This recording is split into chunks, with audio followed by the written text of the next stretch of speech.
آپ 100 مرتبہ کرتے ہیں، 200 مرتبہ کرتے ہیں، ایک تسبیح کرتے ہیں، بعض اوقات لوگ لاکھ دفعہ آیت کریمہ بیٹھ کے کر رہے ہوتے ہیں.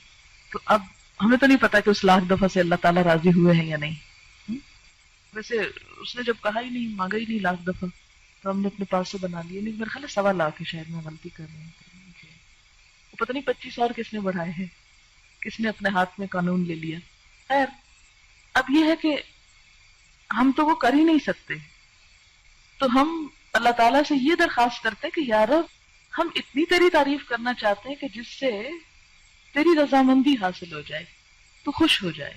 سبحان اللہ وبحمدہ عدد خلقہ ورضا نفسہ وزنۃ عرشہ ومداد کلماتہ. سبحان اللہ، پاک ہے اللہ، یا پاکی اللہ کے لیے ہے.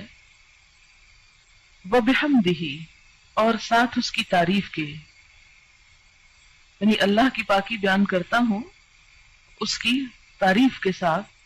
کتنی پاکی بیان کرتا ہوں، کتنی تسبیح کرتا ہوں. عدد، تعداد، گنتی.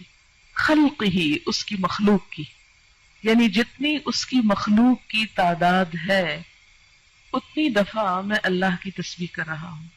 تو اب جب ہم تسبیح کرتے ہیں، جیسے تسبیح پڑھتے ہیں دانوں کے اوپر، ہم کہتے ہیں سبحان اللہ سبحان اللہ سبحان اللہ سبحان اللہ، یا انگلیوں کے اوپر پڑھ رہے ہیں آپ، تو ایک وقت میں آپ کتنی دفعہ پڑھ سکتے ہیں؟ مثلا 1 منٹ میں چند دفعہ ہی پڑھیں گے نا.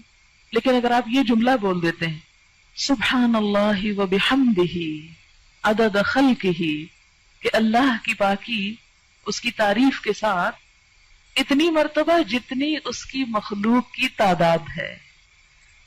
اور اللہ تعالیٰ کی مخلوق کی تعداد کتنی ہے؟ اللہ تعالیٰ خود فرماتے ہیں وَإِن تَعُدُّوا نِعْمَةَ اللَّهِ لَا تَحْصُوهَا. اگر تم اللہ کی نعمتوں کو گننے لگ جاؤ، تم ان کو گن نہیں سکتے، ان کا شمار نہیں کر سکتے. تو ہم تو گن ہی نہیں سکتے.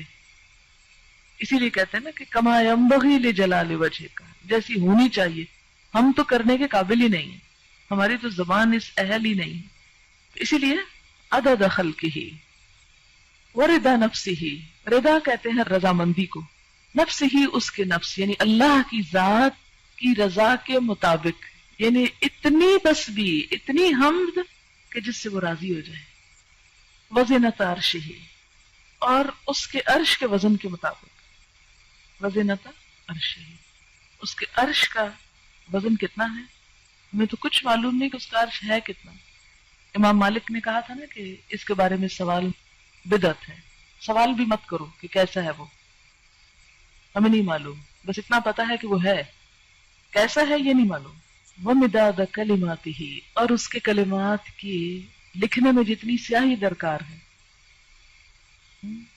مداد کلماتی، اچھا وہ کتنی درکار؟ سورۃ الکہف میں آپ پڑھیں گے کہ اللہ تعالیٰ فرماتے ہیں کہ لو کان البحر مدادا لکلمات ربی لنفد البحر قبل ان ينفد کلمات ربی، کہ اگر یہ سارے سمندر سیاہی بن جائیں اور اس سے رب کی باتیں لکھی جانے لگے، اس سے پہلے کہ رب کی باتیں ختم ہو سمندر کی سیاہی ختم ہو جائے. ایک اور جگہ آتا ہے کہ 7 سمندر اور بھی آپ ڈال لیں اور اس کو سیاہی بنا لیں اور لکھنا شروع کر دیں تو رب کی باتیں ختم نہیں ہو سکتی.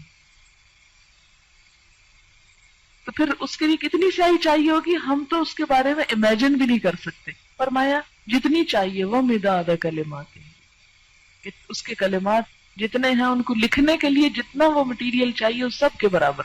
سبحانک اللہم وبحمدک اشہد ان لا الہ الا انت استغفرک واتوب الیک. السلام علیکم ورحمۃ اللہ وبرکاتہ.